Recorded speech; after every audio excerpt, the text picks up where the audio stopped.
त्या दिवशीच घेतलेल्या झाडांचं फूल काशूनी त्याच दिवशी तोडलं आणि ते बघून मन उदास झालं. हाय, मी श्वेता, स्वागत आहे तुमचं माझ्या मिनी ब्लॉगमध्ये. तर सकाळी सकाळी मन उदास घेऊन परत झाडांना पाणी टाकून घेतलं मी. आणि काल त्यांनी माझ्यासाठी कुल्फी आणली होती, तर मी कुल्फी ठेवली असताना फ्रीज बंद करून दिली. मला लक्षात नव्हतं राहिलं आणि ती कुल्फी अशी मेल्ट होऊन गेली आणि सकाळी मला खूप ओरडा खावा लागला. कशीबशी मी ती कुल्फी खाऊन घेतली आणि मला बरं नसल्यामुळे मी काल ब्लॉग टाकला नाही. तर आज सकाळी मला मॅगी खायची खूप इच्छा झाली.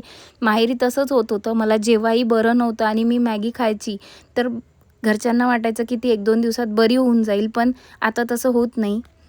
यावेळेस काही जास्तीच तब्येत खराब वाटत होती आणि त्यामुळे मग आम्ही हॉस्पिटलमध्ये गेलो. हॉस्पिटलमध्ये गेल्यावर अशी काहीशी तिथे रांगोळी काढलेली होती, पण ती रांगोळी काय होती मला काही एक्झॅक्ट समजली नाही. तिथे गेल्यावर ही काशू आमची रिसिप्ट ओढत होती आणि तिथे जाऊन ती लोढत होती आणि ते मग उचलत होते, तर सर्व तिच्यावर हसत होते. आणि हिचे पराक्रम बघून मला सर्व तिथे हेच म्हणत होते की तू हिला घरी कशी सांभाळते. असो, माझं चेकअप झालं, मग आम्ही घरी परत आलो. घरी परत आल्यावर आमचे साहेब आले होते. ते मला म्हणाले की तू माहेरी जा, माहेरी गेली की तू लवकर बरी होते. माहेर जवळ असण्याचा हाच फायदा होता की तुम्हाला कधी येता येतं. तर असा होता आजचा दिवस. Okay, bye.